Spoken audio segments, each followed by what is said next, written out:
Today we turn the page to a brand new year, 2082, as we stand at the crossroads of reflection and hope. The past year brought its share of challenges, triumphs, lessons and growth, and through it all we endured. As we look ahead with resolutions and renewed purpose, may this year be one of courage in the face of uncertainty, compassion in moments of divisions, and joy in small and everyday moments. Good morning, I'm Sapsanamma. Let's begin with the top stories of the hour. It is New Nepalese Year 2082 today. Nepalese across the country and around the world celebrate the occasion with great joy. India digs a pilot channel near an embankment in Tilathi, Koiladi of Saptari district in the pretext of controlling Koshi river flow. Local administration turns blind eye. Death toll from Russian attack on the center of Ukraine's Sumy reaches 34, 117 injured, including 15 children. And Mumbai Indians claim a thrilling 12-run victory over Delhi Capitals in the Indian Premier League. Lucknow Super Giants and Chennai Super Kings to face off this evening. New Nepali Year Bikram Sambat 2082 has begun from today. Nepalese across the country and around the world are celebrating the occasion with great joy, exchanging heartfelt greetings and best wishes with one another. According to Bikram Sambat calendar based on the solar calendar, the new year is celebrated on 1st of Baisakh, while the lunar calendar observes it on Chaitra Shukla Pratipada. The Bikram Sambat calendar is rooted in the traditional Hindu Panchanga, and New Year is considered a time for harmony, reflection and exchanging well wishes. The celebrations often begin on the eve of the New Year with gatherings among friends and relatives. As the New Year dawns, people come together in a spirit of unity and hope.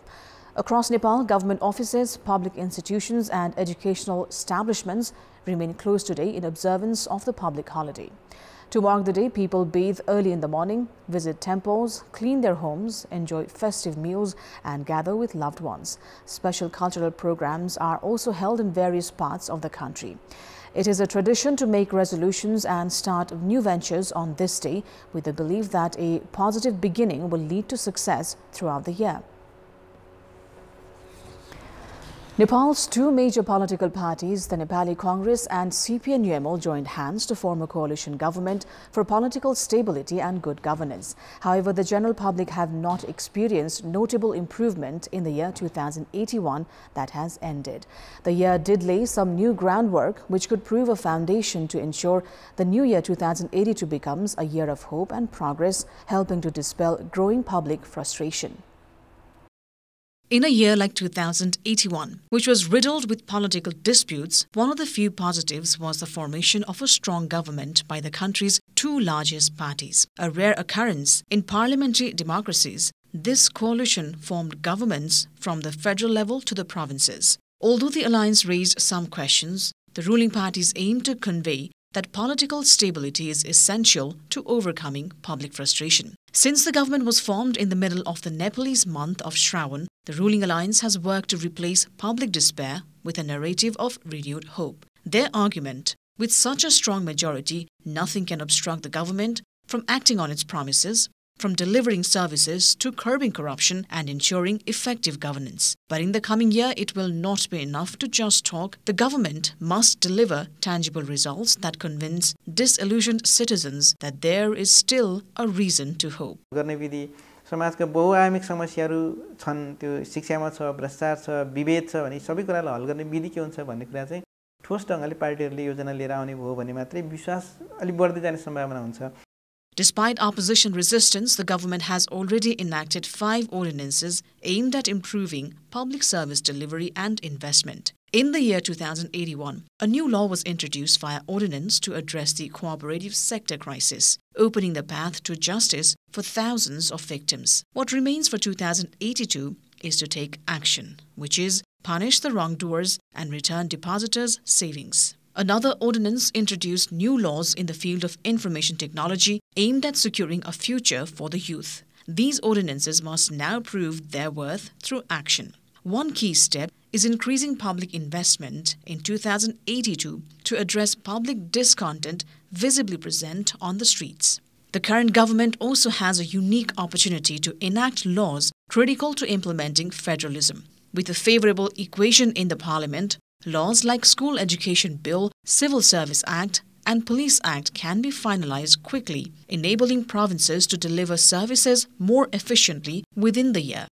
Garments company यस्ता कुराहरु जुन opportunity हो यो म भन्छु यो अपर्च्युनिटीमा हाम्रा मन्त्रीहरु अर्थमन्त्री वाणिज्य मन्त्रीहरु विभिन्न स्टेशनमा गएर ती ठुलठुलो कम्पनीहरुसँग कुरा गरेर तिनलाई हामीले यहाँ फेसिलिटेट गरेर गर्यौं भने एउटा ठुलो अपर्च्युनिटी हुन सक्छ हैन त्यसको लागि हामीले अमेरिकनहरुसँग कुरा गरेर यहाँ कुरा गरेर त्यतातिर हामीले मतलब मैले बिजनेस लाइक इन्भाइरोमेन्ट बनाउन सक्नु पर्यो के भ्रष्टाचार नियन्त्रणमा चाहिँ उहाँले एकदमै पहल गर्नुपर्छ र यसै सुशासनलाई व्यवस्थित रूपमा लाने हो अब डेलिभरका कुराहरु छन् यसलाई चाहिँ समयमै उहाँहरुले साच्चै जस्तो उहाँले जो कुराहरु चाहिँ यो गर्छौं भनेर त्यो जुन कुराहरु मागहरु गर्छ त्यसलाई समयमै साच्चै उहाँहरुले त्यो प्रोवाइड गर्न सक्ने हो भने मलाई जहाँसम्म लाग्छ धेरै कुराहरु चेन्ज हुन्छ.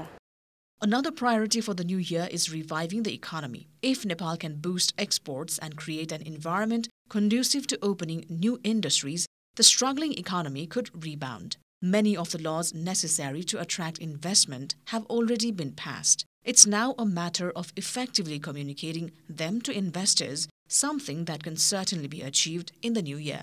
A major achievement of 2081 was the passage of a transitional justice law that had been pending for 18 years. The fact that it was enacted with bipartisan support is especially significant. The next step is to form the Truth and Reconciliation Commission and the Commission on the Investigation of Enforced Disappeared Persons, ensuring victims begin to receive justice within the year.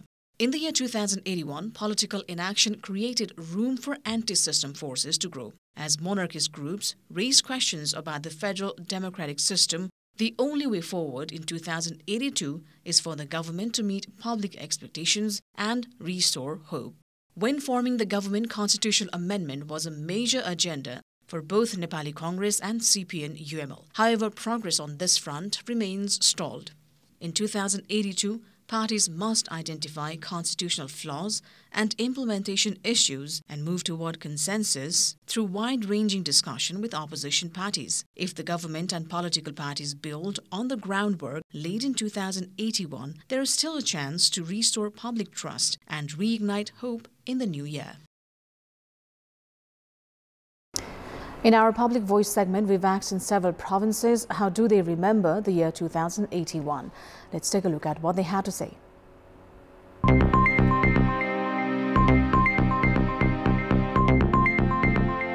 राजनीतिक दलको गतिविधिबाट नागरिकमा चरम असन्तुष्टि पैदा भएको वर्षको रूपमा लिएको छु. मेरो लागि 2081 साल चाहिँ व्यक्तिगत र सामाजिक रूपमा एकदमै राम्रो रहेको छ. राजनीतिक उथलपुथलको वर्ष नै भन्छु म चाहिँ. 81 साल चाहिँ एकदम राम्रो भएर गयो हैन, जे होस् अब प्रगति उन्नति धेरै भएर गयो. अब 82 साल पनि यस्तै होस् भन्न चाहन्छु. प्राकृतिक विपत्तिको हिसाबले जुन सिमलतालमा भएको दुर्घटना र नागढुङ्गामा भएको जुन एउटा प्राकृतिक विपत्ति चाहिँ अत्यन्त दुःखद रूपमा चाहिँ यो वर्ष रहेको अनुभूति रह्यो. आफ्नै व्यक्तिगत स्वास्थ्यसँगै मेरो परिवार, घर परिवार, आफन्तहरू सबै स्वस्थ नै रहनुभयो. कसैलाई गुमाउनु पर्ने, केही छुटाउनु पर्ने पीडा चाहिँ बोध भएन. 2021 लाई हेर्दाखेरि अत्यन्तै सुन्दर र प्रभावकारी रूपमा बितेको मैले अनुभूत गरेको छु. 81 साल एकदम राम्रो भयो. हाम्रो परिवारदेखि लिएर मेरो व्यक्तिगत जीवनमा 2021 साल चाहिँ असाध्यै राम्रो भएको छ. समग्रमा राम्रो बितेको मलाई महसुस भएको छ.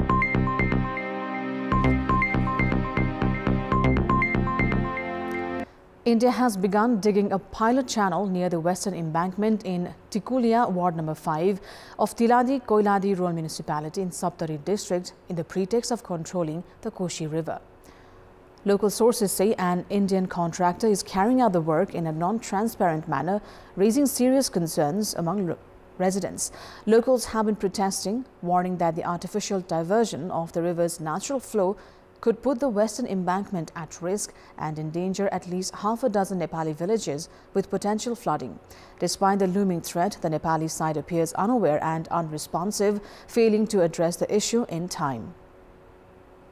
प्राकृतिक भाव जुन छ त्यो भावलाई मोडेर यतातिर धक्रेर ल्याउने हो.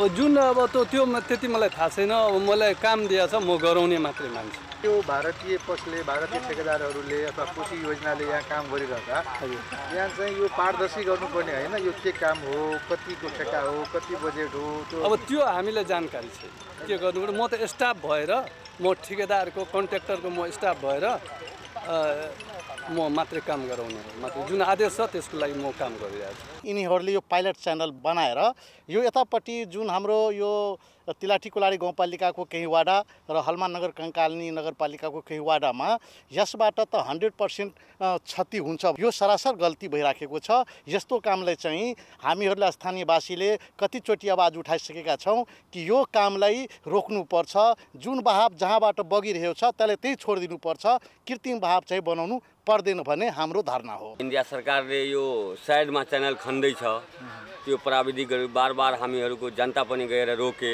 च्यानलले त्यो डलवा धेरै खतरामा पर्छ यो बाँध खतरामा पर्छ पाइलट च्यानल बीचबाट हुनु पर्यो हामी त एउटा सामान्य वडा अध्यक्ष हो सामान्य वडा भएपछि सम्बन्धित ठाउँमा सबै कुरो राख्दै आएको छु सबै कुरो राखेर अब सम्बन्धित ठाउँमा राखेको छु अब सिडिओ साहबले ध्यान हुनु पर्यो कोशी आयोजना भूआर्जन कार्यालय हाम्रो सम्पर्क कार्यालय विराटनगरमा मैले बुझ्दा उहाँहरूले हामीले त्यस्तो धारा परिवर्तन गरेका होइनौँ र त्यस्तो बस्ती डुबान हुने गरी त्यसरी काम भएको छैन जे भएको छ समझदारी अनुसार भएको छ र स्थानीय उसमा हामीले प्राविधिक सहित लगेर हामीले दुवै पक्षका नेपाल र भारत पक्षका दुवै पक्षका हामी टोलीहरू बसेर त्यसलाई चाहिँ काम अगाडि बढाएका हौँ भन्ने खालको उहाँको धारणा रहेको छ अब हामीले पनि त्यसमा विषय के हो अब हामी बुझ्छौँ त्यो विषय तपाईहरुबाट स्थलगत निरीक्षण भएको छ स्थलगत निरीक्षण भएको छैन हामी जान्छौँ 1-2 दिनमा जान्छौँ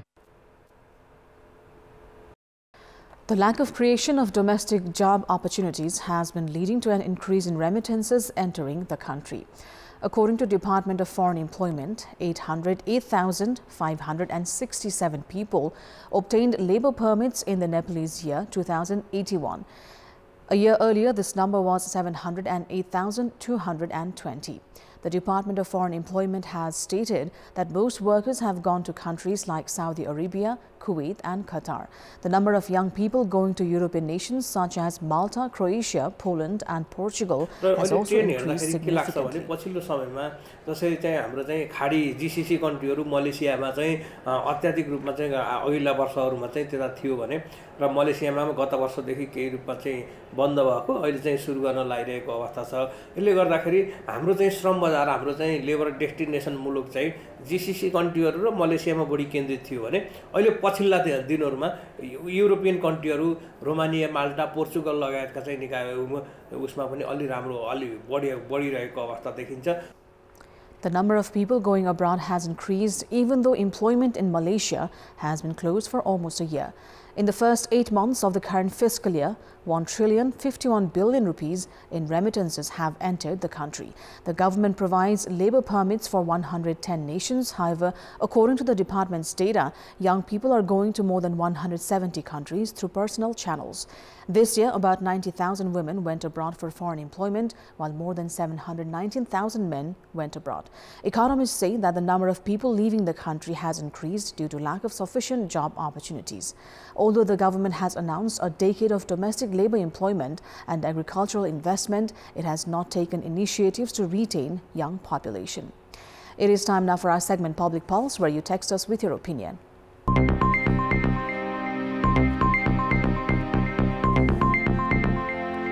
The question is, what do you think of countries' heavy reliance on remittances? Your options are A. Utilize the remittance, B. Create domestic employment, and C. Make it systematic and transparent. The voting is on. Type NEWS, select your option A, B or C and send it to 34001 to share your opinion with us. The District Administration of Parsa has lifted the curfew in Birganj and issued an indefinite prohibitory order instead. Local administration had initially imposed a curfew until 12 p.m. yesterday, but an indefinite prohibitory order has been enforced from today. The curfew was first imposed following a clash between two groups during a religious procession held on the occasion of Hanuman Jayanti on Saturday. To control the tense situation, the administration enforced a curfew from 7:30 p.m. on the same day until 12 p.m. yesterday. The curfew covered an area demarcated from Bhediyahi Chowk in the east to Sirsia Bridge in the west, Gandak Canal in the north and Sankaracharya Gate in the south. However, after an all-party meeting held yesterday at the District Administration Office, a consensus was reached to resolve the dispute, leading to the removal of the curfew. Despite this, as the situation remains sensitive, an indefinite prohibitory order has now been enforced. Under this order, gatherings, assemblies, rallies, protests and conferences have been strictly prohibited within the previously defined 4-point boundary. It is time now for international update.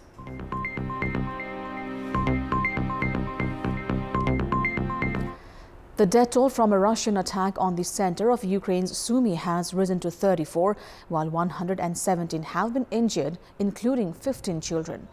2 Iskander variant ballistic missiles hit the area around Sumy State University and its Congress Center. At least 2 children have been killed. 20 buildings were damaged, including 4 educational institutions, as well as cafes, shops and 5 apartment buildings. 10 cars and trams were also hit. Ukraine's President Volodymyr Zelensky called for a tough response from other countries, adding that talks have never stopped ballistic missiles and air bombs. Ousted South Korean President Yoon Suk-yeol arrived at the Seoul Central District Court this morning to attend the first hearing of a criminal trial. He faces charges that he led an insurrection when he declared a martial law in December last year. The charge of insurrection faced by Yoon is punishable by life imprisonment or even death, although South Korea has not executed anyone in decades. He has denied all charges against him. Yoon was removed by the Constitutional Council from office earlier this month for violating constitutional powers with actions that were labeled as a serious challenge to democracy.